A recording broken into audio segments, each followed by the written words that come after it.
Today I'm going to be spinning Mr. Reese Rabbit, and you can see that his staple length is not that long.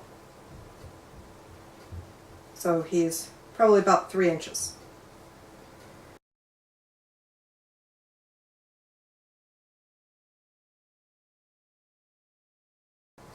So you can spin Angora fiber several different ways. The first way you can spin it is directly from the cloud, just as I am holding this, and you can spin it from the fold, like this, draft out that way, or you can sort of pull it apart and disarrange it a little bit and spin it by the handful. It spins very nicely that way. So this is a cloud format.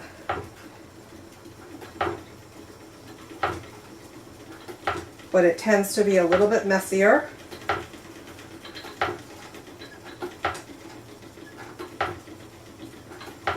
Definitely not a bad way to make yarn. It's very little preparation time.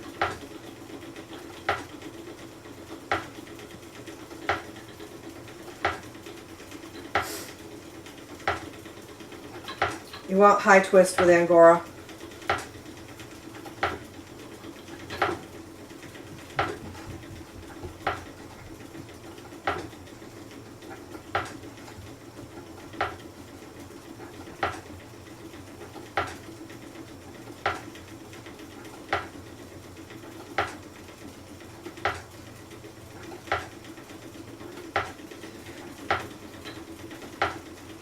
You can get these fun frou-frou things that happen that halo up really nicely.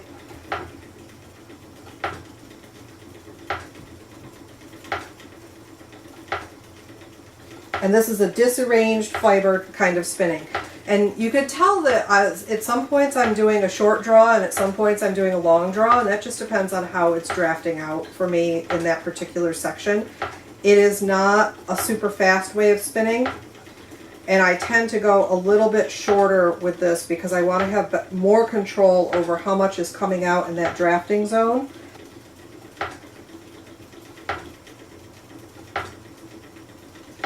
And when I get to about here, I just have a little bit of fuzz left. That's all you need on Angora to join it up.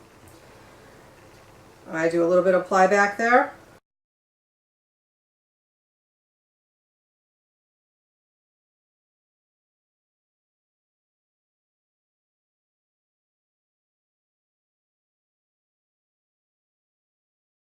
We have some Ashford lovely curvy cards. You're going to take a handful of the lovely Mr. Reese's peachy locks. He's a peachy kind of bunny. Load the cards, and I'm not being careful about how I load them.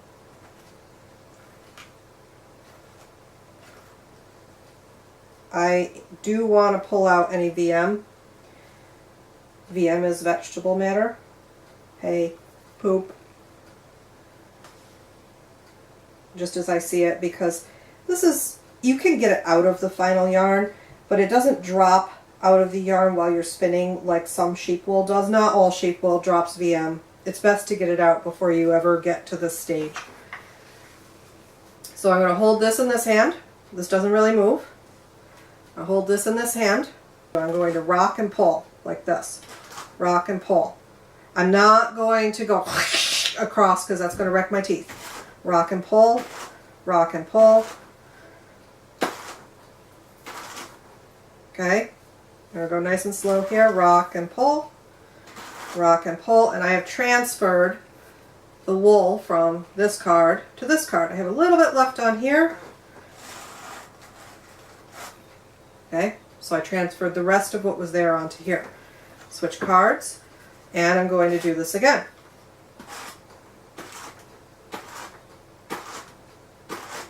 Because Angora is already pretty much prepared, there's not a lot of stuff that has to be done to it. I only do this twice. So at this point, I can just take this little, I'll call it a bat, I guess. And I could probably doff it. I didn't doff it, I'm just pulling it. And just hand roll this nice fluffy little rolag. These do not stay together very well. It's just enough to hold this little bat together. And I like to break them in half, so I have two little fluffs of fiber that are sort of arranged, and then put them in the box. I'll do a whole bunch of those. So that's the first, and that's actually the one that I prefer, is that nice loose hand rolled rolag, because I can just cradle it in my hand and it spins off nice, and it doesn't matter what the staple length is individually. I can spin an entire cut from the bunny on that.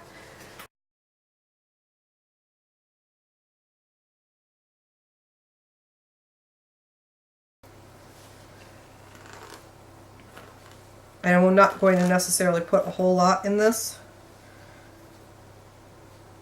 Be aware that if you keep your rabbits with messy stuff, this does take more time. And if you're doing this for profit, that's going to eat into your profits pretty heavily. I use this as gifts.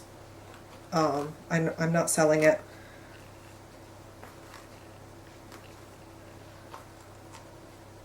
Mostly because somebody would say, hey, you have VM in this. That's not good. I'd be like, you're right. Alright, so it's loaded.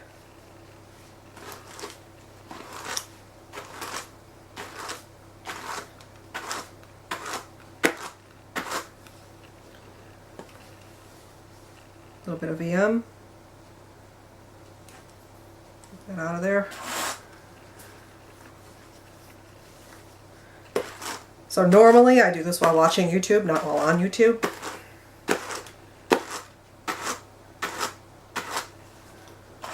Off. Okay, now the other way I can do this is to doff the entire bat back onto my other card. And I've got like my little frou-frous there. Tuck that in. This is a little bit trickier because you have to lift the, I'll call it a curled bat. It's not a true rolag. A true rolag, you would be doing this like with the other card or with the sticks, break in half, and you can see how much looser this is.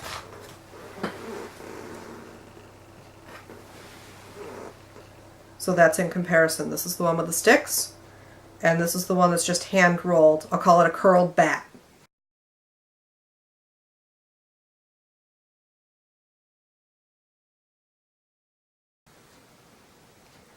I'm going to lay this on here like this, just holding with my thumb right there. And we want to make sure that our wheel is always going in the right direction. You always want to spin in the same direction because otherwise you're undoing twist.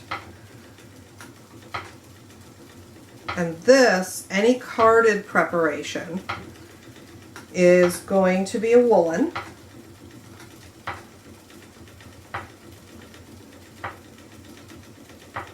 One, two, three, four. 1, 2, 3, 4. That's better.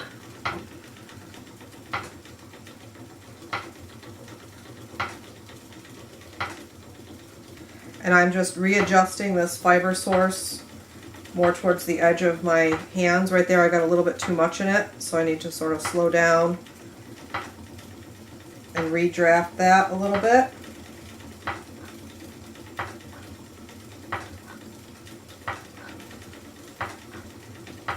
And you can see that this yarn is a much more consistent draft and a more consistent size than what the cloud is. So this will get you more towards a smooth yarn versus an art yarn. Alright, so that was the curved bat.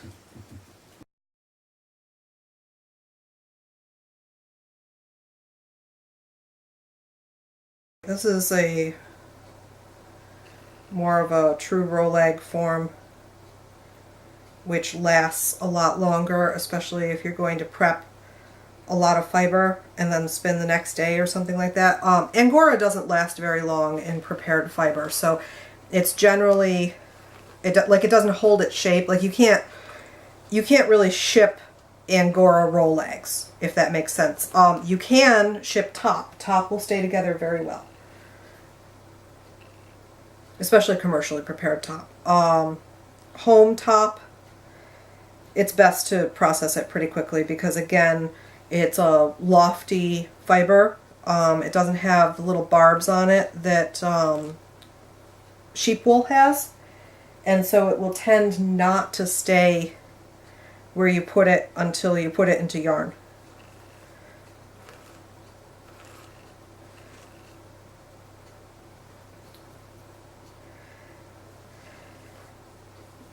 And as I've said in the past, I keep my rabbits on hay. Like I bed them right on hay just like they were short-haired rabbits. And the reason why I do that is because they are rabbits first and fiber producers second. Okay, again, I'm going to put my hand here.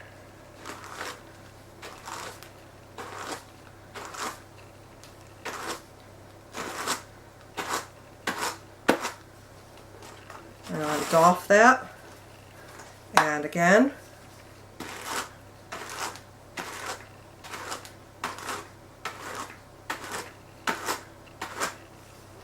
I'm hoping my motions here are exaggerated enough that you can see what's going on.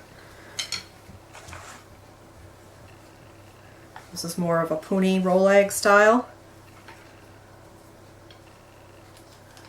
Sandwich this, roll that over, pull that off. I'm not worried about those little loopy things. They might be a problem in wool. They really are not a problem in the Angora that I've noticed. And you can see I've got a little bit of VM right there. I want to try and get that out. And a little bit right there. Pull one, pull the other. Beautiful rolag. Break it in half into the box.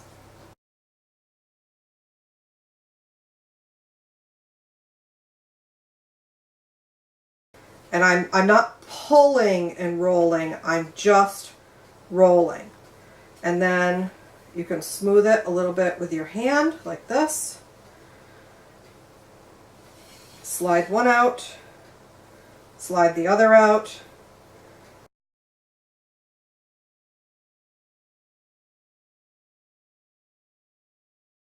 So here's the tighter rolag.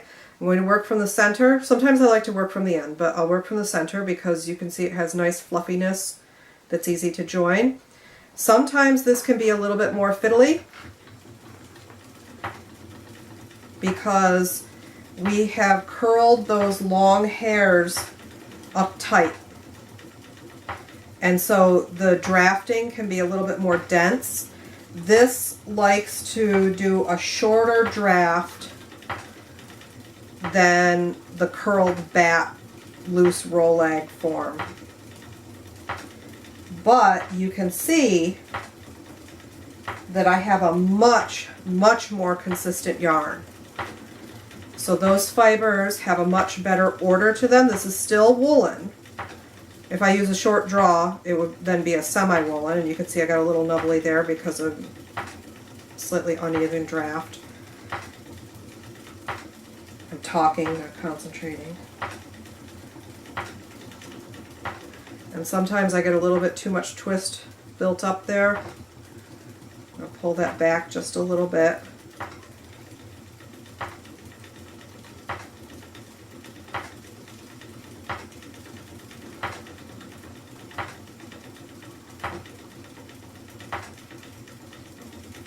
The main thing with Angora, it likes to be spun thin and high twist. If you try to spin this like super chunky, you can, okay, but it's not going to want to hold together. You know, you get any thicker than this right here and it just doesn't want to do it. And I've got a little bit of VM there, so I pulled the VM up there. Oops. Okay, so I had a little bit of a break in my rolag. That is not a big deal. I still have some fluffiness. And I could just lay that on, let that grab, and keep spinning. Okay? Then you can leave just a little bit of apply it back on itself, sticking it to the Velcro. Alright, that's it.